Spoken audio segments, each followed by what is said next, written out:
Okay, I wanted to thank the clowns, please.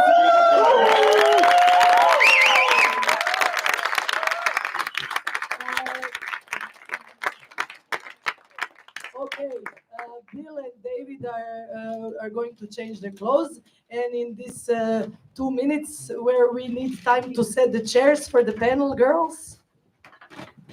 Oh, the chairs are coming. Thank you again, and for all of us who are not here in Zagreb, but who are watching us on this live, thank you for joining. I would just like to say that the Zagreb Clown Festival exists now for 5 years. This is our 5th edition, and because of this little jubilee, but for us it's a huge jubilee to be able to manage to organize the festival for past 5 years. We made these special chairs with the images of every year, every festival edition. Now you'll probably ask yourselves, I said it's 5th edition, so we should have 5 chairs, but we have 4 chairs. Well, as you may guess, it was Corona. The first year when we started the first edition, it was very brave, almost no budget. And then Corona hits and stops us in the middle of the festival. And we had this beautiful image. So we decided, this is the first year, we decided to use this image also second year. And by the way, you will notice that the style of the chairs is of the same eye and from the same artist, and that's Marko Dješka. So one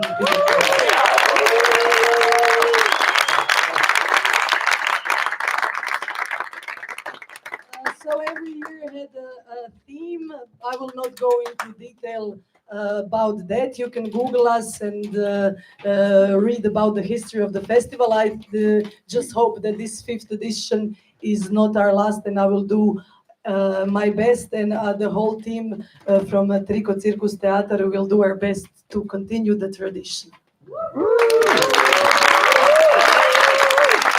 And, 4 chairs for 5 festivals and 4 great clowns of more or less the same generation will join us. So please, John Towsen.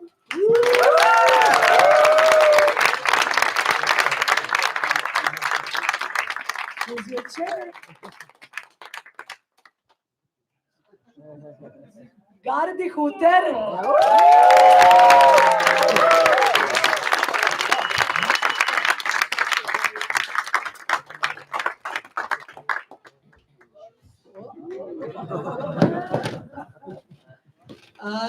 David Shiner.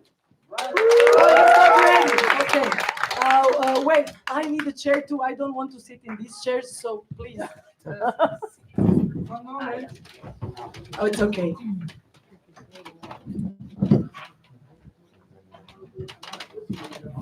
Thanks so much.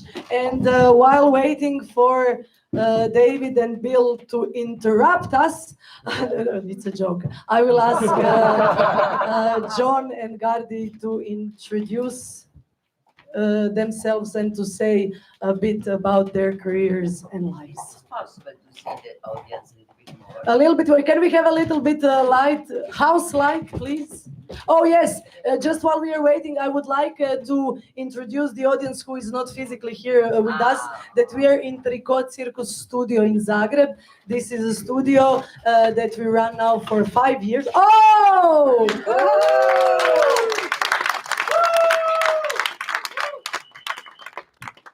This is an aerial and clowning studio. We combine circus and theater clowning. So now we are all here. The tension is rising, and David Shiner, Bill Irwin, Gardi Huter, John Towsen, please introduce yourselves and tell us something that you want to share with us about yourselves. Oh, that's okay. I'll keep it brief. I'm not a great clown. I was a clown for about 20 years. I'm more of the run-of-the-mill clown, but I have a lot of experience. I'm an aficionado and teacher of physical comedy, which I really love. I'm somewhat of a historian of clowning. Basically, Woo! He's a doctor, PhD. basically, I'm a jack of all trades, master of none. But I enjoy my life, and I enjoy Zagreb. This is my third time at the Zagreb Clown Festival, which says something. And it's wonderful here. It's a great festival, and I hope people here will come back, and people out there listening will come here next year. It's deliberate that we have only one mic for clowns. It will make this evening joyful. I'm Gardi. I'm a great clown.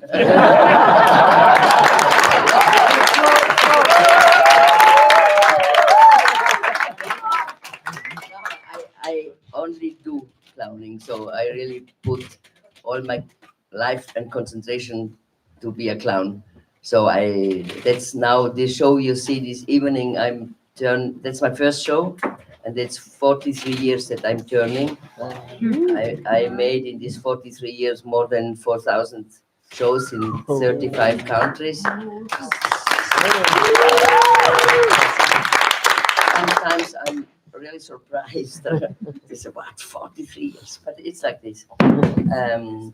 I have 9 shows, 4 solo shows, and 4 with partner or in 4 people, and 1 circus show. It was for 2. So, well, that's enough for presenting me.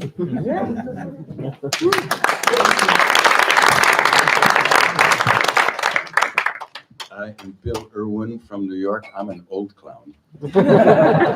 And I just have loved, I read John's book in 1976, and I have gone back and forth between being an actor and a clown.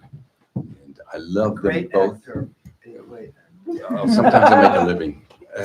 But I do love this form very much. It was thrilling to be in the theater as Gardi was presenting, and I thought so much while we were up here about, we have 5 minutes. Maybe we can get through 5 minutes. She just did 70 minutes. The form is full of so many stuff.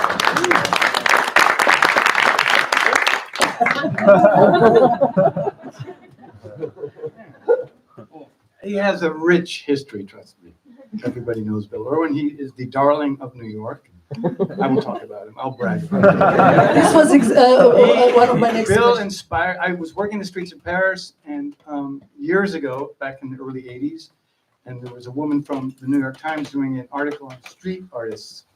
And so she was interviewing me, and she asked me, do you know Bill Irwin? I said, no, who's that? You don't know Bill Irwin? I said, no. Well, he has his own show in New York City. It's called Regard of Flight. Do you want to see it? I said, yes. She said, I have the video. I don't know where she got it. So I looked at the video, and I thought, my first thought was, this is the best clown in the world. I need to work with this guy. I'm on the streets, and he has a theater already. So I swear, from that point on, I was navigating my way to finally meet Bill Irwin. Okay, but who are you? And we met, and a dream come true. Myself, let's see, I'm married 40 years. I'm the guy. Yeah, I'm a clown. I've been a clown for a long time. I started way back in the late 70s. And it's really embarrassing talking about yourself. I don't know. What would you like to know? I started with Circus from Cologne, Germany. Then I went to the Swiss National Circus, and then to Cirque du Soleil, which was a big step. And I did 3 shows for them. The first show was Nouvelle Experience. I co-directed that and wrote the story and starred in it. And and then Banana Spiel, which was, and then Kuza, which is still running. That's been running for 16 years. So I love teaching. I love directing. I love coming up with new ideas. I love people.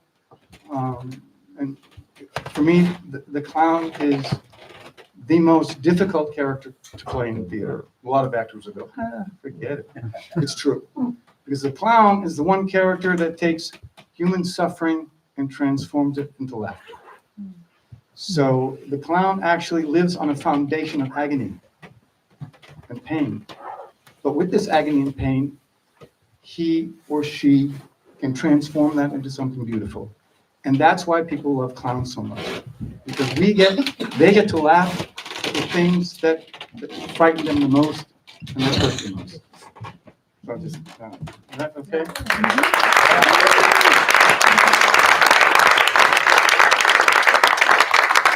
I would just like to brag about the fact that, okay, Bill and David obviously know each other from before. Bill and John know each other from before, but Bill and Gardi met for the first time here in Zagreb. If I'm not mistaken, John, you also met Gardi here. David, did you meet Gardi before? In Switzerland. Yeah, you Many, met. many years ago. But some of them made eye-to-eye, person-to-person friends on Zagreb Clown Festival. I said that some of you met in person, although you've known for each other for years. You're more or less the same generation. It makes us proud, the whole festival team, to be aware of the fact that they really met each other, that we connected them in person. Some of them, of course, some of you know each other from before. We did not connect Bill and David. This is obvious. But yes, that makes us very happy. Oh, and because I'm very excited, and I forgot to mention that Bill and David did their number from a Tony Award-winning show, Fool's Moon. Full moon. Full moon! Fool's moon is so much better, like fools. Fools. Moon, like fools, you know. Okay, I have prepared so many questions, but what really now excites me, because I'm a clown artist too, Yes. I try to be, and many of us here are also. So we admire your work. I think I'm not alone here to think this. Could you maybe give us your observations on how does one become? Oh, I know you don't want to say, except Gardi, that you're a great clown, but you are, and we are sure of this. Sorry, Gardi, this was just a joke, but I'm happy that you said this, because I I think say it because it's you're the only woman here. Yeah, exactly. Yeah, and that's what I wanted to know.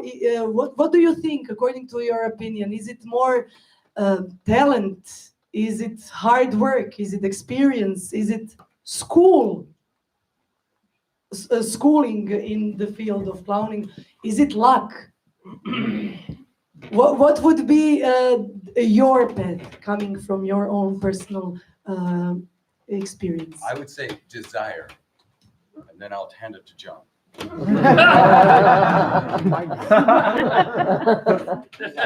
Desire is the first step, I think. And then hard work, and then failure and adjustment. Then watch somebody makes you jealous. Work hard. Yeah, jealousy, big driver. Yeah. When I met David, I just tell you. Yes, we want this juicy point. I'll tell the story, but I'm going to ask Gardi to play my mother, if you don't mind. My mother was a very sweet woman, and she was very proud and supportive that her son was an actor and a clown. But she would say, "No, my son is a clown." And she would smile. I don't remember her laughing very much, but then she and I went to see David in Nouvelle Experience. And I was sitting watching my mother. If you'll be my mother, she and clutched my knee. okay. She just did a show. I'm sorry, you know. But that's I no. But my mother, who was very contained, David Shiner. So that, yeah, jealousy, competition is a big driver. And then we tried to take that into the bits that we developed. Yeah. What do you think is the first step, John? For me, it's no,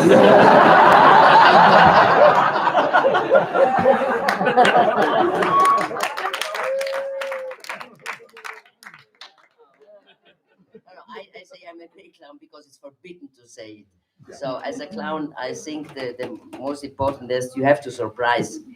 What everybody expects, you cannot say. So that is totally forbidden. That's taboo. And you cannot say it. And my first step was not desire, but desperation. Huh. Now, I think the clown, you have a love relation. You love it or you don't love it, and you cannot explain why you love. But I made a classic theater academy, and I have a talent of funny, but there was no role for young women to be funny. It doesn't exist neither in the classic theater, neither in the performance, a new theater. It is not thought. The woman on theater has to be for love, has to be to relation, has to say very hysteric and neurotic things, and then she died. So, and then the another thing is also that the imaging of a young actress or actress in general is very fixed and it's very narrow. So when I get in the academy, the director says to me, "Oh, you have talent, but you're little. You never will play a main role." So it was cut from the beginning. I was like, okay, but I don't. So I worked a little as actress 1 year, not much of television because I look very young. So I made all the young girls and the teenager, and this really feeded me. But then after 1 year, I was so bored about theater. It was nothing that really I would work and do all for doing it. It was just for a young woman. I was 68. I was 15, so 20. I was very angry. I come not from a theater family. I've never been in theater before. To go to school, and so for me it was existential. Existential, yes. Existential. That I wanted that the fact there are no comic women makes me so angry, and this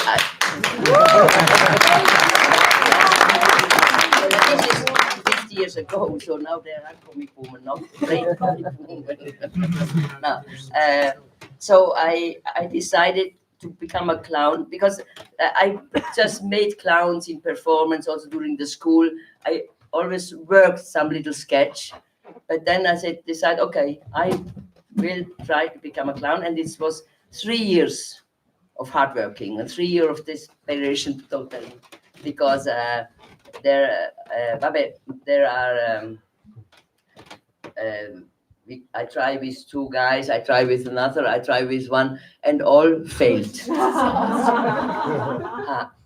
And then, I have the chance. We were in Milano at the CRT, Centro di Ricerca per il Teatro, and they see us playing on the road, on the street, and they offer us a contract to make a workshop and then to have all the structure to work. So we have a minimal entrance and we could work. And Charity was great because we were very poor, but in the Charity, all the big Peter Brook, Puppet Theater, Grotowski, they come all there. So that was for us, it was very rich inspiration. And then the big chance was we made Maria Gonzalez from Teatro du Soleil made a direction of Aristophanes, the writer. Cavalieri, the Aristotle. writer, and there was it's a story about the tyrann who will get over, and then the new tyrann come, and there was two slaves, and they were very treated badly from everybody, and Mario decided that one of the slaves is a woman, so she is treated badly also from the male slave, so she's really the last. And normally this is the rule that people love, because it's the most sad, the most poor. And I have had this form the first time because we are all were in very exaggerated shapes. So the tyrann was with shoulders like this, and everybody, and I was the woman, so I was pregnant eternally, and that was the first time this mask was near. Did you get laughs? Yes, and then the surprise for everybody was that it worked in the performance. I was the surprise for myself and for the troupe and for the press and for the public. I really nobody expected it, and so do I. So I think if you search a mask, you have to play it. You feel it playing if it works. So this round body and my very nervous and playing work together. So I found a clown way, but just the idea. But then I worked another year to found the story, and then the rehearsal for this show was 3 weeks. Yeah, but The I show think, is on tonight. yeah, but I think the 3 years of really searching, being, trying, failing, trying, failing better. How is it? So yeah, and I think probably because the desperation was so big, I really kept 1 year longer. Because to become a clown is difficult for everybody, but for the woman was more difficult because we have no model, we have no role. We have Chaplin, we have Keaton, but we have not the female way. So in this year, that was they say me, no, the women are not funny, women are tragic because that's biology, because you're pregnant or so there was a lot of believing that. But I think it's a social problem because. That's perhaps the next. No, just finish if you want. No, the reason that women haven't been funny before, I think you can explain it politically, socially, because they have not been autonomous. They are depending from men, and her life life purpose is to get a man and to get a good man, so they are protected and so. And if you have to that the other likes you, that you have to gefallen. To be liked. To be liked, so you are not funny. That becomes tragic because you adapt, you go under. Funny is you are free, you are autonomous. The funny way is you go out in the bar and and the tragic way is you go in your room and you cry. So I think it needed the feminist wave of the 70s, of the 80s to really change this thing. And also there was a lot of women clowns coming up in the 80s. So, okay. So you kind of helped each other. You said that there were a lot of female clowns in the 80s. So you kind of you were role models to each other. Yeah. I think today a young girl who wants to become clown have some role models. Absolutely, so, yes, we have one here. Proof that is possible. But in the 80s, it was not. But the 80s were very, very good years because in the 80s, all the society is changing, and everybody said all this rigid and very close society from before the 60s opened, and so for the theater it was paradise. Everybody wanted to say that theater has really a role to a motor, huh? And it was how you invent the new society. And so today I think it's more difficult to begin. Good luck, clowns. I think there's a real connection between what Bill was saying about desire and Gardi's life story. There's this real drive with clowns. I grew up as a childhood actor on television in New York up to my teenage years. Then my parents decided I should grow up normal and see how that worked out. And I got into comedy sort of in college, later years, only because I was actually very shy and repressed, and it was a way of talking to girls, coming out of my shell a little bit. And if you talk to, interviews with comedians, they'll all say something about, how they were miserable in high school, and, it's almost a cliche, right? And they used comedy as an escape. And I think that's true, and it was true of me. But I think with the clowns, as opposed to other kinds of comedians, there's a different approach. Clowning is very self-deprecating humor. I mean, clowns are willing to play the fool and take the humor upon themselves. And that's very different from a lot of comedians who will play a lot of different characters and sometimes be more making fun of others than of themselves. And if you look at Gardi, I saw Gardi's show in 1990. I've seen Bill since the Pickle Family Circus days in the late 70s, and David only since, I guess, Full Moon. But clowns, they're always playing some version of the same character. I mean, Gardi has many shows that I haven't seen. I've seen Bill in a lot of shows, but there's always that core there. And you think of clowns like Rock or something, he's playing the same show for 50 years, but it changed and it grew and grew. But the point is that they're not necessarily looking to play 23 different characters that are very, very different. They're playing something very personal and meaningful to them. And I think that's, connected to this desire. And of course, it's a desire that men and women should and, I think do share. That's close as I can come. Thank you. Thank you so much.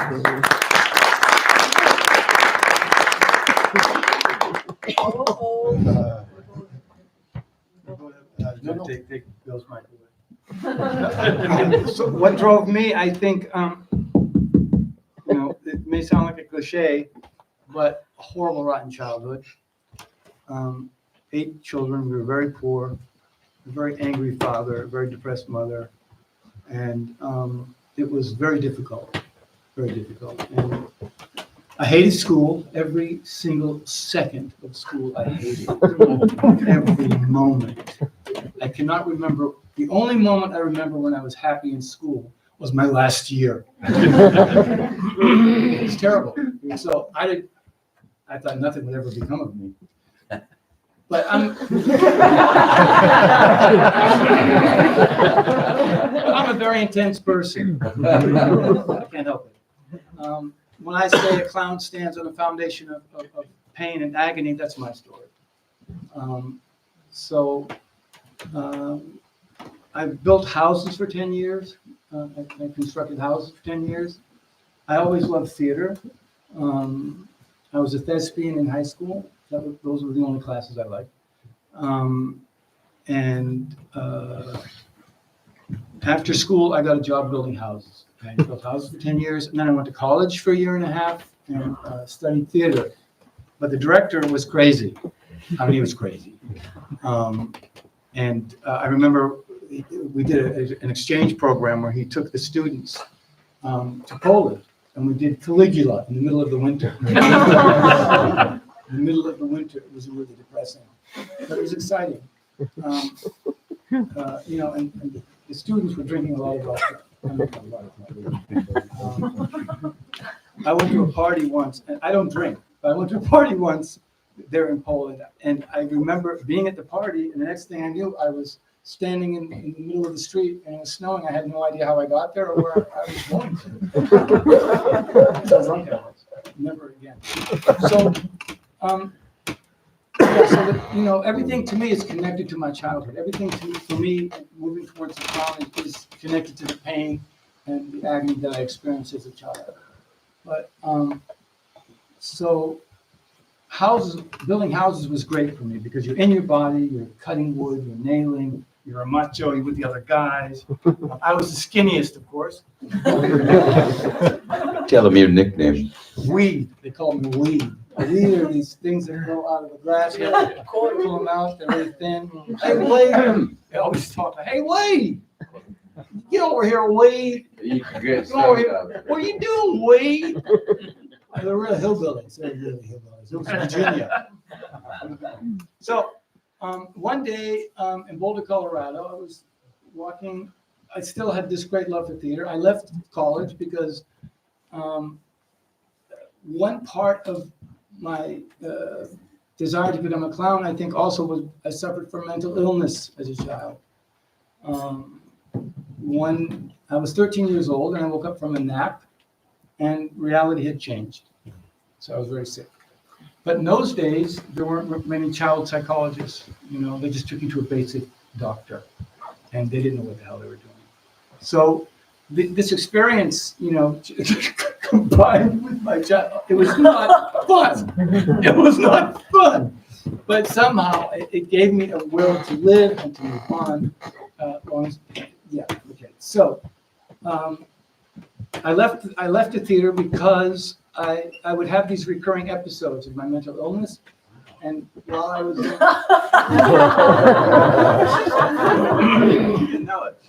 while I was in Poland, I had another one, and they would come like every 5 years, and It was vodka. It was not vodka. not vodka. And so I had to leave school. I came back, and I had to leave school, and I went back to building houses because I wanted to get a degree in theater, but I got sick again, so I ended up in Boulder, Colorado, building houses. And one day I saw a mime on the street, and they had just built a mall, and he was wonderful. It was the classic Marcel Marceau days, the white face, the striped shirt, and the butterfly. And I saw him, and I thought, oh, that's fantastic. I want to do that. So it was in the summer, and I think the following weekend, I went out dressed like Marcel Marceau. I got a white face and a little hat, with a flower coming out of it, and a striped shirt, and I was awful. I had an easel, you paint, and I had the titles of my sketches, like The Bird in the Cage, The Old Man in the Flower. I mean, it was awful. I would do this old man. This was a sketch. This was a sketch. The Old Man in the Flower.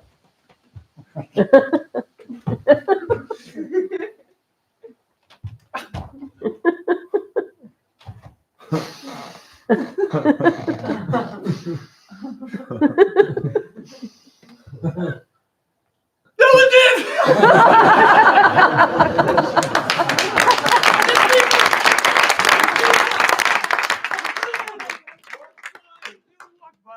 And they would say stuff like, "This is the worst mime I've ever seen." Really?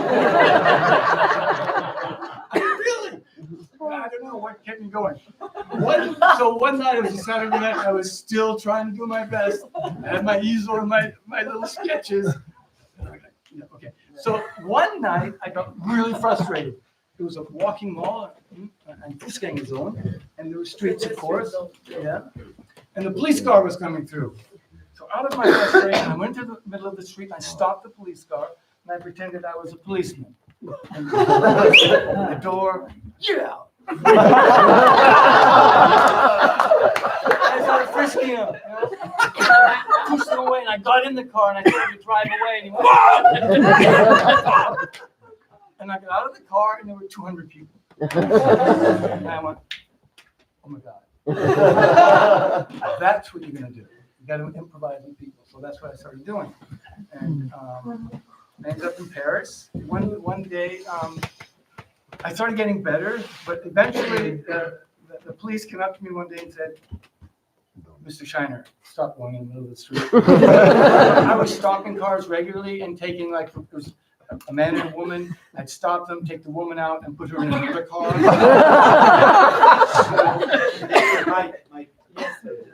Oh, I'm sorry. Yeah, can you hear me? Yeah. Can you repeat that? I would stop cars. I was playing in the street all the time because I got big crowds. And if there was a couple driving through, I'd stop the car, take her out, and put her in another car with another guy. And they would usually drive off. And then the policeman finally said, "You got to stop doing that. You can work here, but don't go in the street anymore." So one night, there was a juggling duo, Dr. Hot and Neon. And they were fantastic. They were really fantastic. And I asked them, I said, "Where are you guys coming from?" "Oh, we just came from Paris." I said, "Paris? Yeah, you got to go to Paris, man. You can work anywhere on the streets. You can go anywhere." "Really?" And literally, I quit my job a month later. Yeah, I wasn't a wait anymore. I quit my job. I had maybe, I don't know, $400. One suitcase, I had my props. The other suitcase, I had my clothes. And I flew to Paris and started working on the streets. And I worked on the streets for 3 years, and that's really where I developed my style of kind of guerrilla theater. I was pretty aggressive. I was very annoying. Sometimes I went too far, but I learned a lot about people. I learned a lot about the space between us, and how to step into that space and get close to someone without intruding. I learned a lot about why I was always hitting people over the head with my hat, just for no reason. We're doing a show, and I get these big crowds. I would just start improvising like crazy. That's where I developed the cinema routine and all these other things. But I loved working with people. I loved it. But the thing with hitting people over the head with the hat, I asked myself, why are you doing that? Why are you hitting people over the head? And I realized I was hitting my father over the head. I was hitting my father over the head. There was this anger that was, expressed, that was coming out from all of that suffering. And I think that's what really, how I developed my certain style of clowning. Thank God it was, it turned out okay. I didn't end up killing people. No. But, that was part of it. But, so I've had a very fortunate career. One thing, clowning for me is a wonderful art form. It's a beautiful art form because it's incredibly poetic. And you're dealing with human suffering. Like I said, you're transforming that into laughter. And I think people go into a show to see a clown because they buy a ticket because whether they're conscious of it or not, they're thinking, help me remember. Help me remember. Help me remember who I am. Help me remember what it is that makes us human. Help me remember the things that are good. Help me remember remembrance. It's a sort of remembrance, and it's a shared humanity. I see you and you see me. And this shared humanity creates theater. But with the clown, it goes much deeper because the clown is dealing with the most sensitive parts of ourselves, the parts that hurt the most. And that's why I do it. That's what drove me to do it, was to get closer to people, to feel human again, to overcome this horrible illness. Trust me, you cannot overcome it. That kind of illness doing clowning. But it was a way that moved me towards, when you come to that level of suffering in your life, you develop a deep compassion and tenderness for the suffering of others.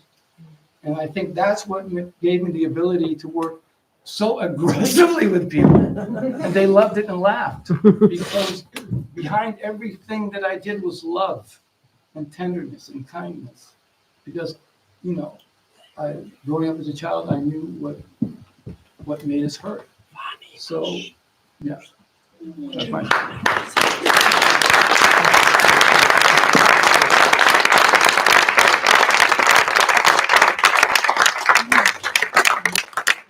thank you all for sharing this. So we had desire, desperation, the combination of the two, John. You said something that both is necessary, and we had therapy, maybe. Mental illness.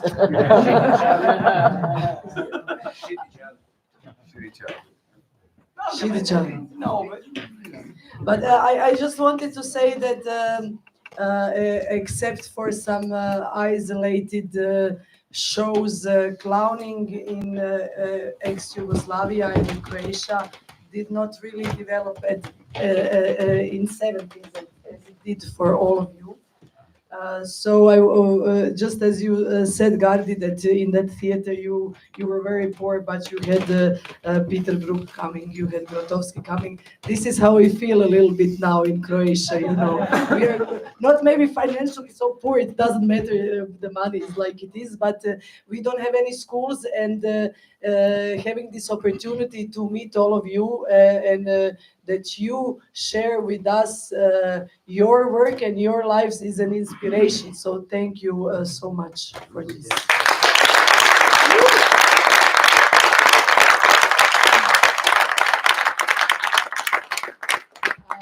I would also like to mention my first theater clown teacher when I discovered clowning as a theater form and something more than just a funny wig and an old guy picking flowers. The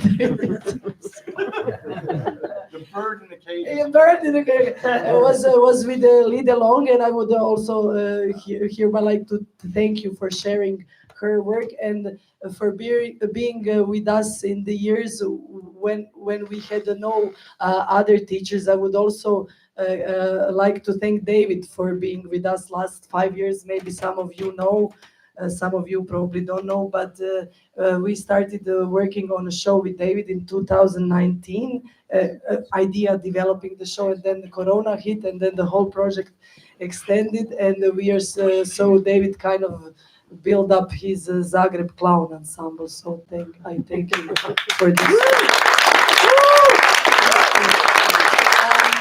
I would like to thank you. I don't want to ask too many questions because I'm sure there are questions to be asked. But I was very interested at the time when I started clowning 15 years ago. Except, of course, of this scary experience being on the stage and failing and feeling bad. But there is this devil inside of you that makes you do it again and make your living out of this. And this situation where you did a show maybe 27 to 50 times, not 1,000 times, and being on the street many times, but always feeling this, feeling nervous about coming on the stage. Does it ever leave you, this kind of tension, stage fright? I don't think so. And we, in the workshop of these last few days, it's just the greatest gift to be with the group of 17 younger clowns.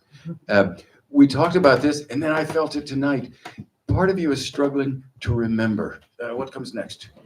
And that, you know, that's important because the continuity, you want to be there. You don't want to be thinking what comes next. But that also takes you away from a freedom. So there's a tension between keeping track. Yeah, I know what I do next, and freedom to discover what comes next. No, I'm nervous all the time. Very nervous this afternoon. I'll just show you an old piece of material I used to do. And I looked out at the 17 people who've been working so hard for today. Perspiration. Because it's a test. I got a funny story though.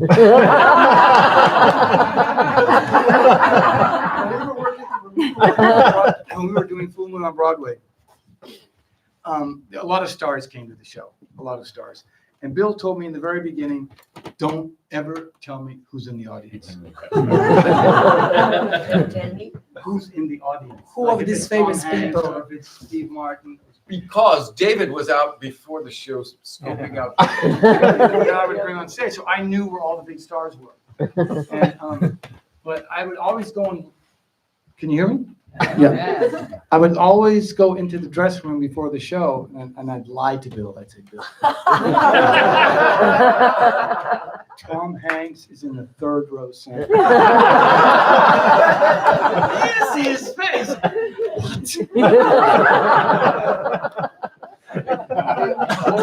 Tradition. You know, you build these traditions when you're doing that Yes. many shows. Yes, it became a tradition because then he moved to dead people. John dead F. people. And it was part of the working relationship because otherwise he can be very difficult. James Dean's in the third. It's always something.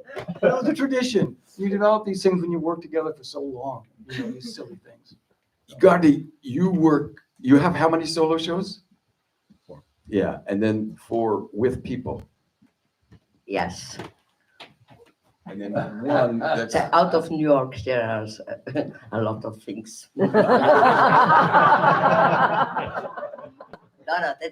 I think it's different because in Switzerland, Germany, France, Italy, there was a great, all the Europe, a great scene of clowns. So in the 1890s till the zero, that was really big festivals of clown everywhere, big scenes, and also we played in the great theater, not in the opera, and we played everywhere.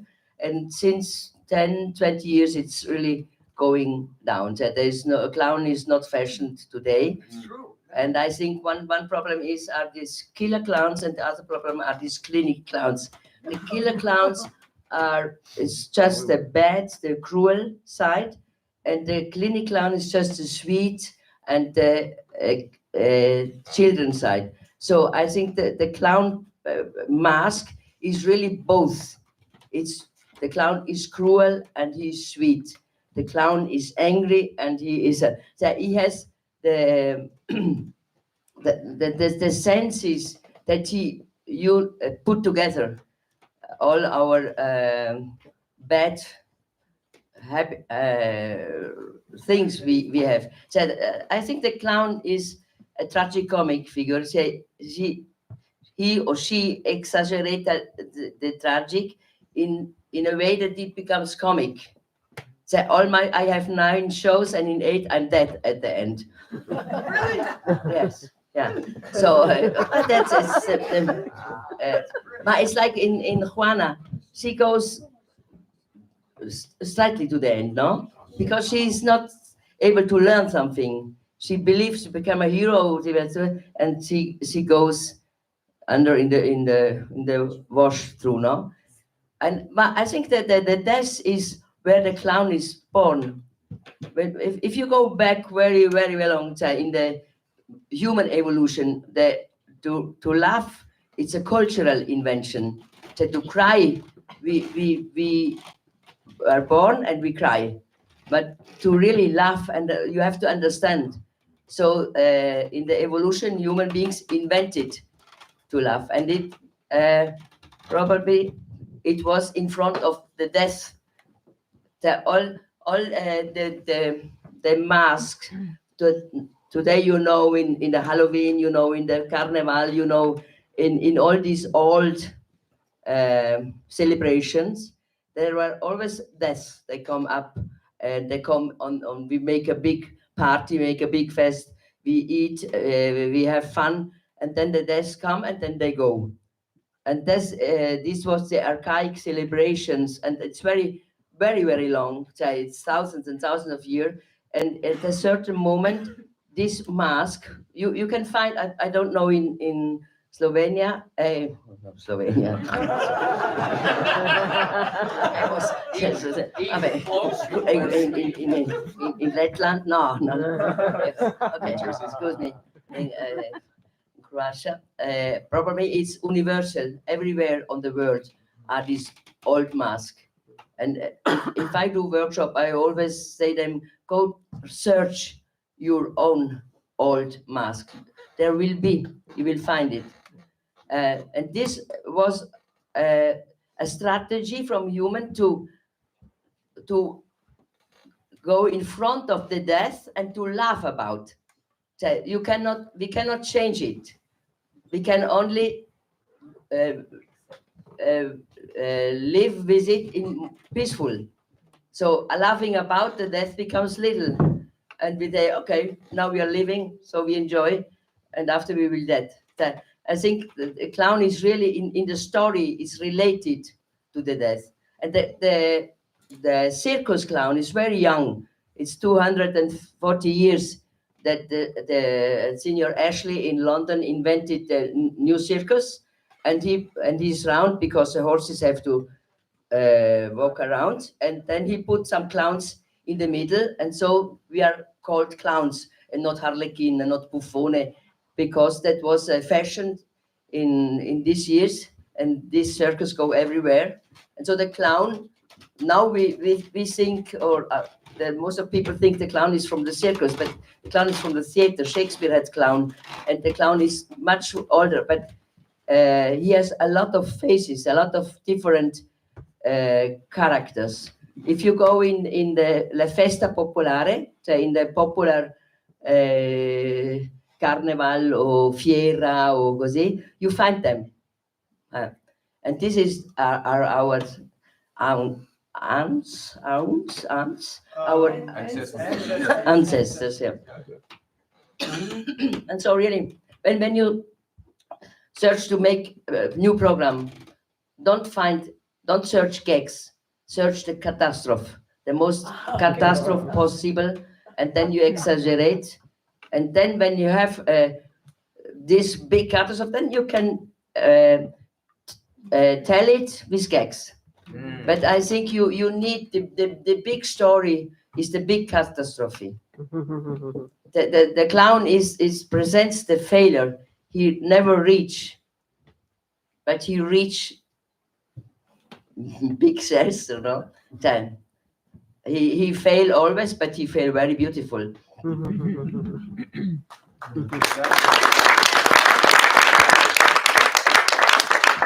Just a quick, getting back to the stage fright question. A friend in New York was criticizing this other performer, and he said to me, "You know what his problem is? He doesn't have the I suck gene." Right, he doesn't, because if you always think you're good, you're not gonna be, you know. And one other quick story: Sarah Bernhardt was, the most famous actor in the world in, the 1890s, whenever it was. Some young starlet said, "I'm never nervous when I go on stage." And she said, "Well, perhaps when you're a better actor, you will be."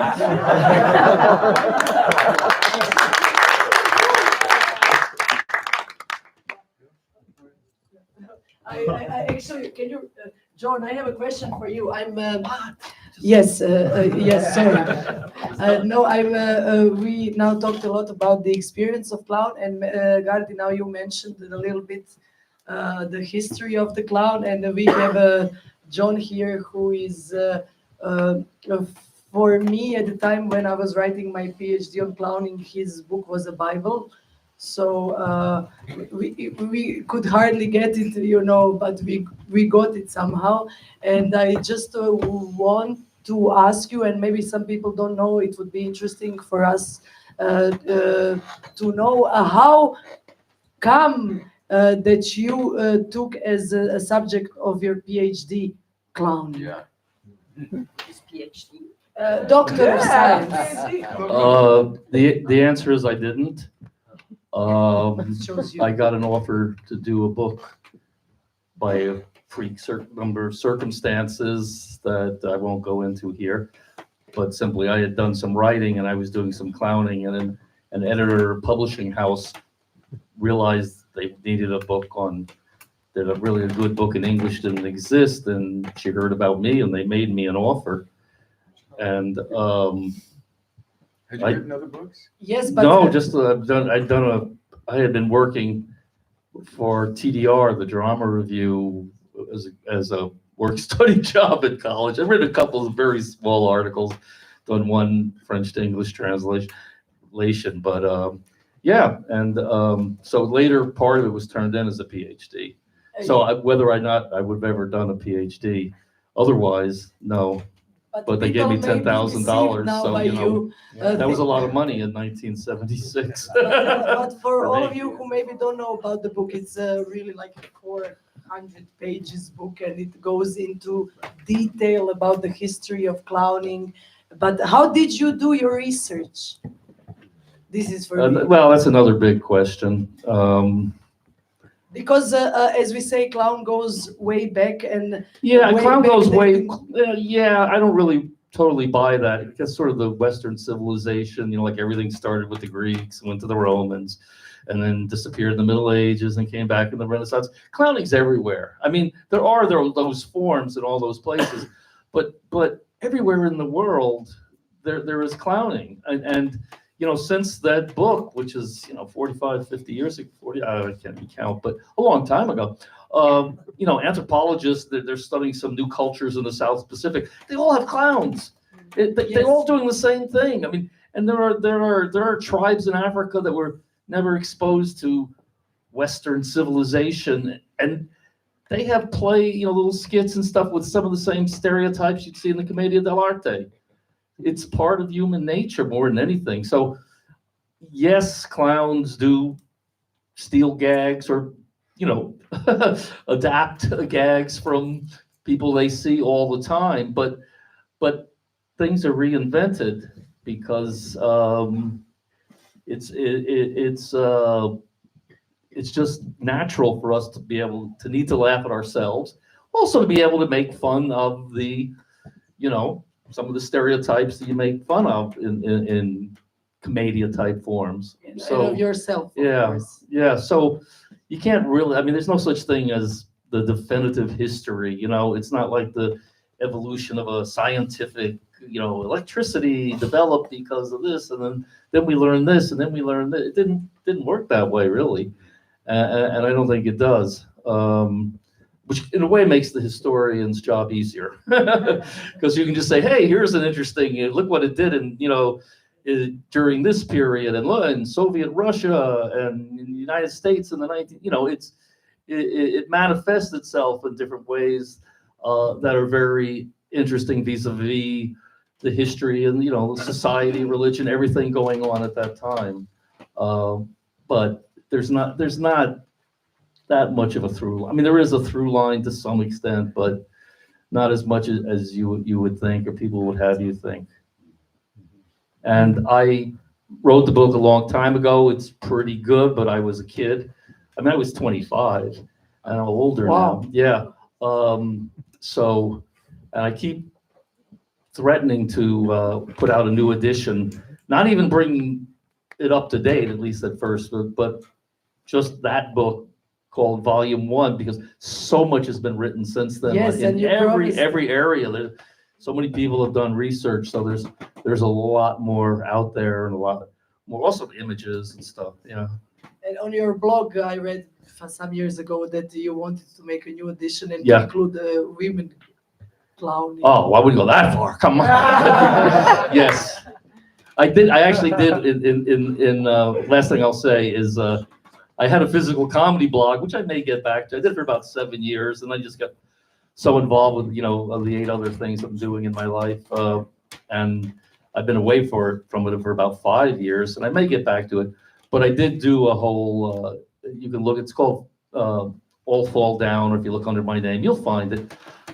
Physical comedy, and I did a whole section of history of women clowns, which was, you know, actually somewhat sparse because, you know, as Gardi was saying, you know, the clowns were in the theater, not just in the circus.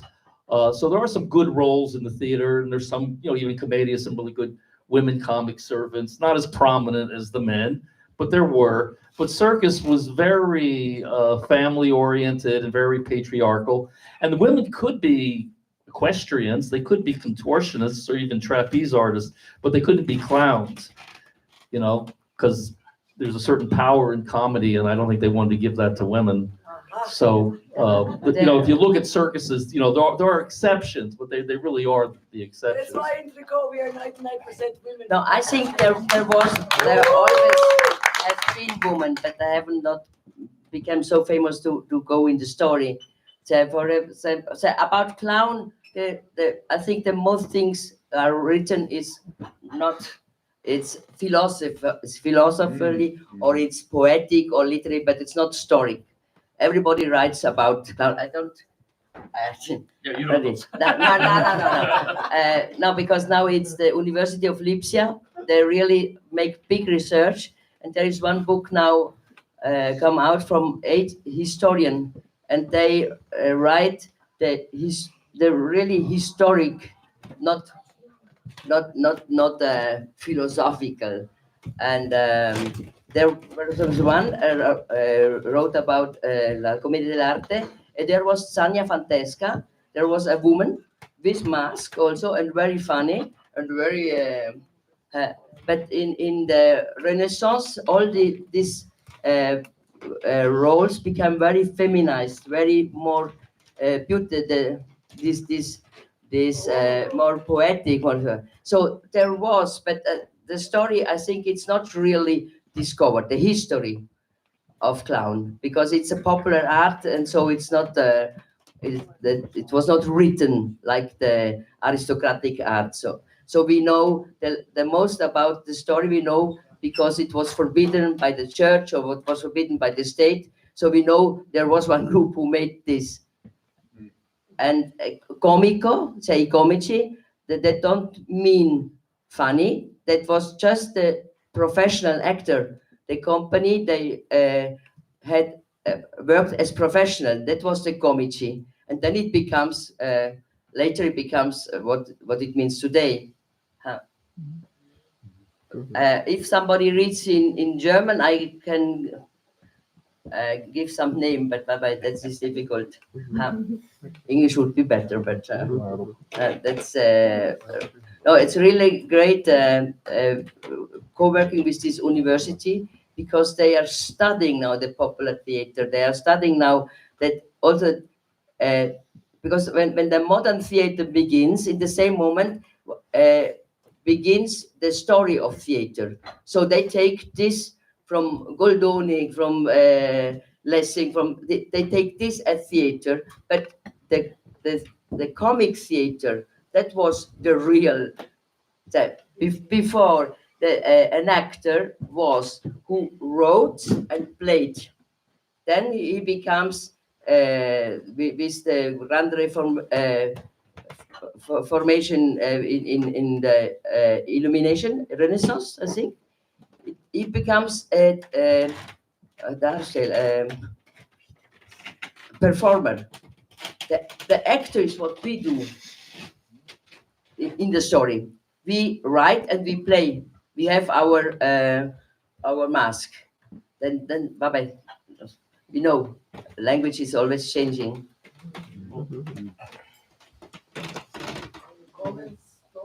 Questions? Sorry, can we ask Yes, questions? yes, yes. This was just my next thing. I opened this open stage. No, this panel. I open it for questions from the audience. So, please, if there are any questions, I'll share my microphone. Yeah, you don't need to share the Yeah, microphone. please, I think because of the everybody- people who are maybe watching it online. they would not It's hear you. online, there's a camera here. Okay, I need to be serious then. Can you introduce yourself, please?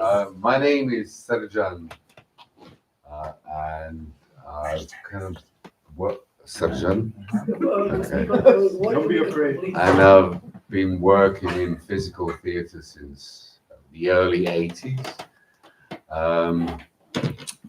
And I've lived in Prague and we're in Czech Republic where physical theatre and clowning was much more appreciated, especially in times of communism when non-verbal theatre and physical theatre and clowning was part of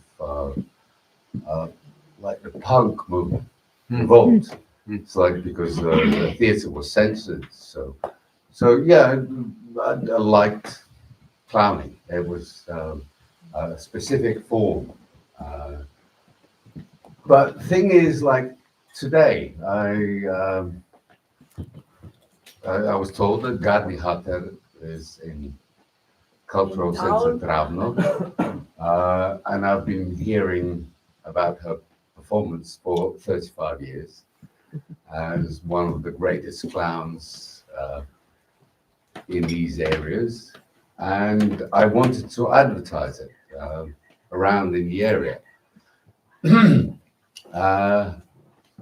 And I felt that people were scared of the word clown because people in our regions are associated with clowns that are circus clowns that juggle, or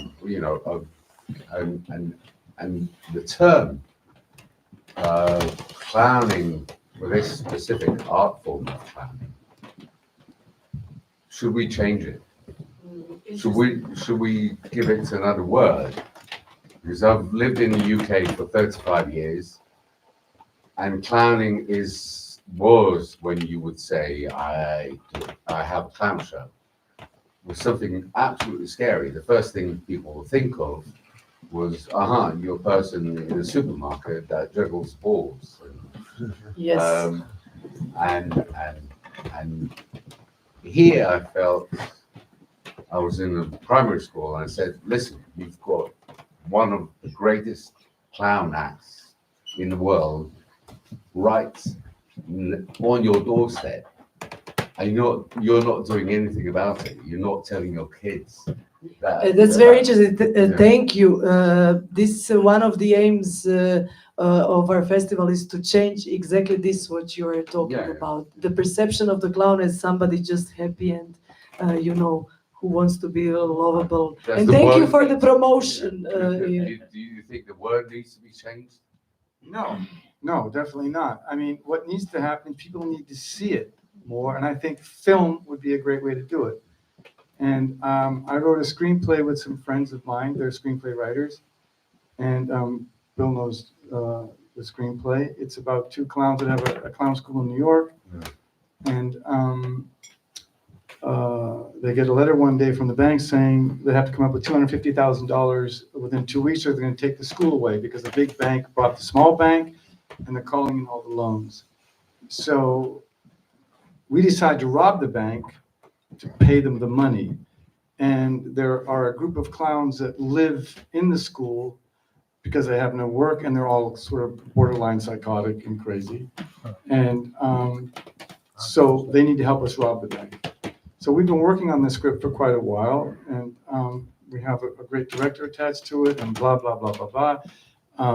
The script still needs work, but it is a great foundation to introduce. What I want to do is, in this film, it's like an homage to the really great early comics, in the silent film era, and also in the early talkies, when you were starting to see in these films great comics.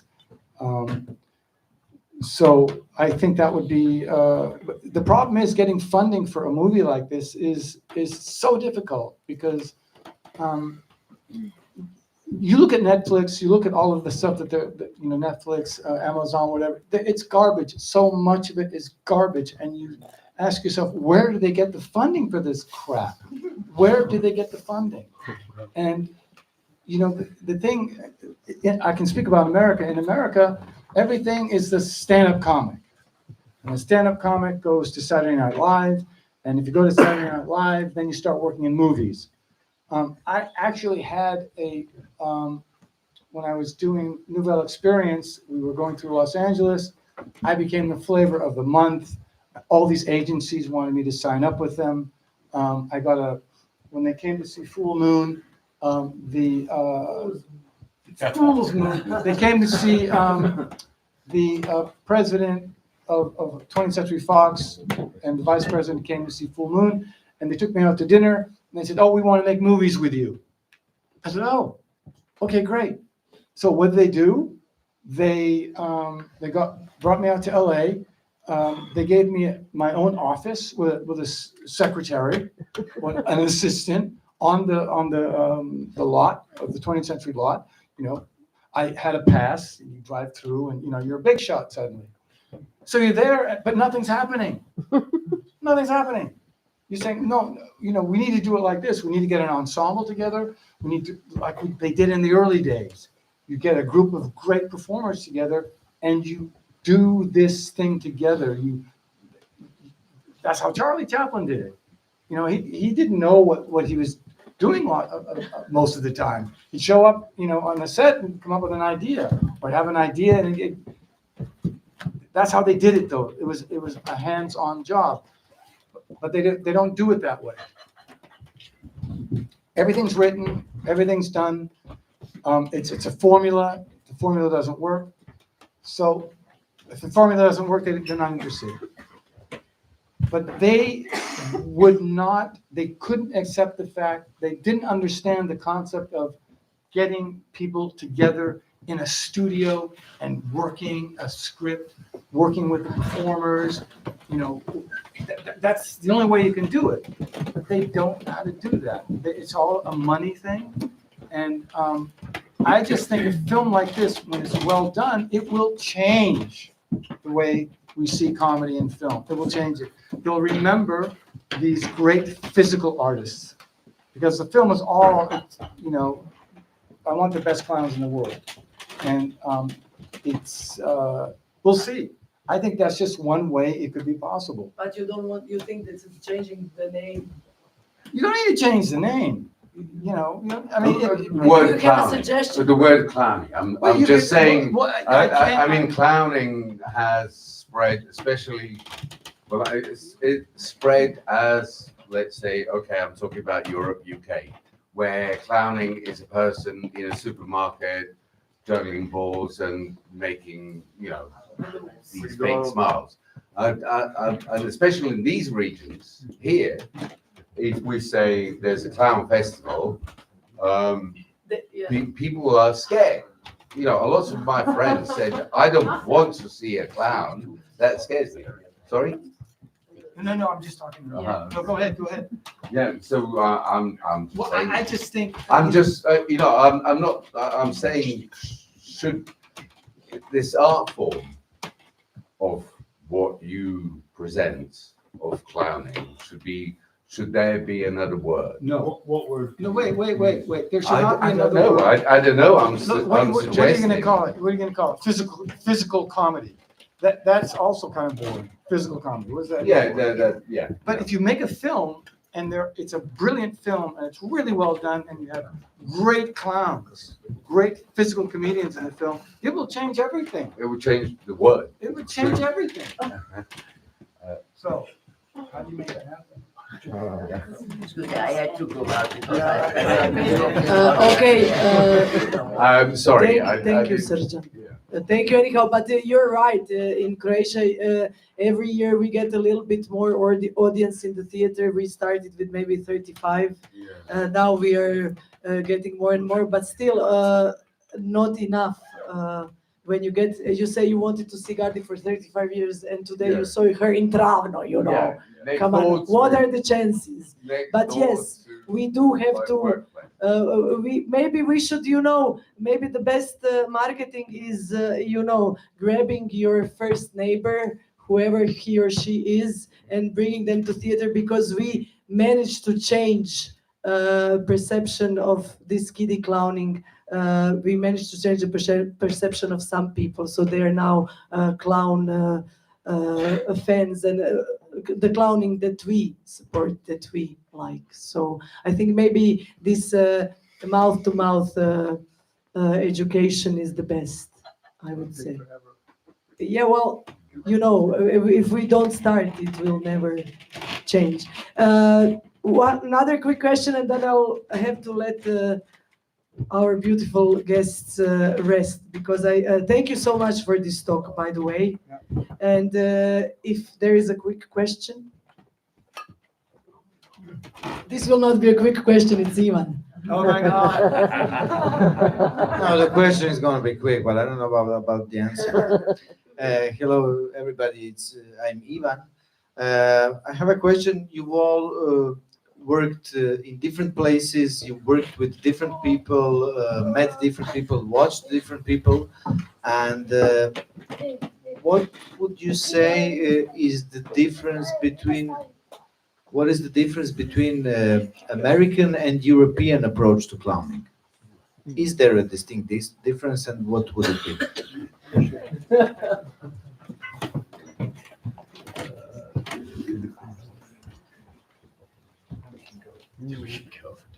If we can get up. There are differences. I think they're very hard to define, and American traditions of vaudeville, circus, knockabout, maybe a less verbal tradition, but always Americans have looked to Europe for, when you read John's book, you start to think, there is a deep tradition there. And should we have a different word than clown? Maybe, but it won't work. So I think we're stuck with the word clown. It's got the deep historical roots, and that's the word that will carry forward. Will a movie work? I'm not sure, David. I'm not sure. I love you so to death, and I love doing the reading of that movie that time. Yeah. Well, we have very strong differences of opinion. We gotta have a movie. We've got to make a movie. That's how I really feel. I really. Well, the way it will happen, if it will happen, it's a director's medium. So some director who has clout has to fall in love with this idea. And I think directors tend to say, "Oh, I love clowns." I don't think it's a movie. Yeah, I know that, Bill, but you just gotta keep knocking on doors. Will that be the revolution, a movie, the change? If it's done well, yes. Maybe a start of one. I think European clowns are a lot of influence from Russia, from the Russian clown. In the 80s, 90s, there were a lot of very strong groups. And I think there is, but I don't know the American clown. I know only if one arrives here. So, but I think I don't know, not speaking American clown. I don't know. But you just saw two. Okay, this evening, yes. So that's the first time I've seen the show. I don't know. No, Abner Eisberg is speaking. So no, I don't think there is an American style and an European style, because every clown is an original. Every clown has to be that that's he, that's her, that. So you have all the mixture of you don't know what. Huh? I agree. Yeah, and you probably a lot of you are searching your clown or your mask, and you know it only when you have found it. So You feel it. the 3 years I searched to find my clown, it was dangerous. It was the most of time it was not sure that I will find it, and you search blind. You have not a guide. But you feel when you have it, you feel on stage if somebody works. And I think also for changing the Croatian style, make shows, go on the street, go in the neighborhood, go in the schools. And so, because also a good clown, you become playing, not thinking. So you have to think a lot to create the show. But then it's really the half of the clown is the experience. So you have to play. When I do a new show, the first 50 shows are rehearsals. We never come. Because it's the public who say what you have. So I create a lot, I write a lot, but half I know that will work. But half it don't work, and we found it so funny, but nobody laughs. But sometimes they laugh. I don't know why. So it's really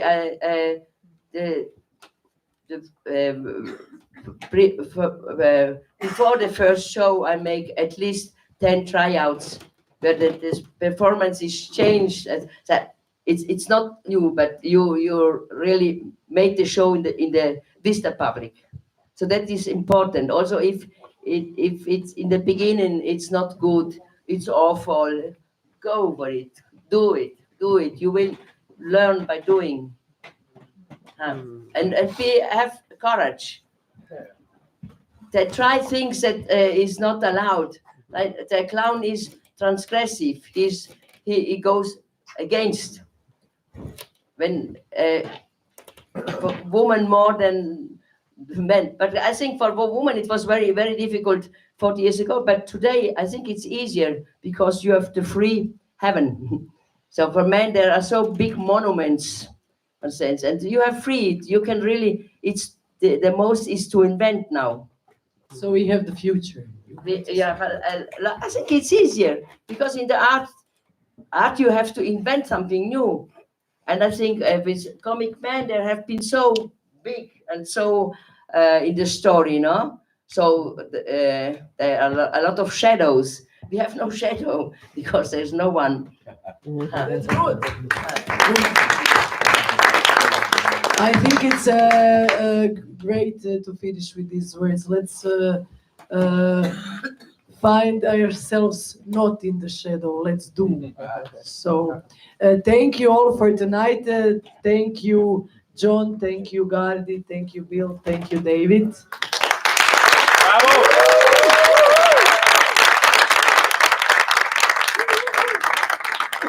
And thank all the audience and everybody who is watching us online.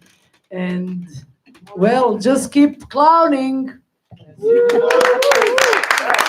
Oh yes, see you tomorrow at the festival. We have 2 shows more. Tomorrow evening, Hugo Sanchez at 8 o'clock. Hugo Sanchez Jr. and Hugo Sanchez wants to play. I don't know if I messed something up. There are 3 names, but it's okay. And then on Sunday we have Carlo Mo, a great Spanish clown. So be with us. Those of you who are sitting in Zagreb can tell their neighbors. As we said, just bring 1 to 2 persons with you and we will change something. Thank you.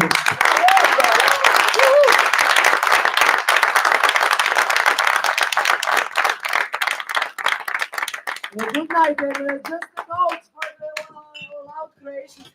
Go out now, it's midnight, don't start shouting.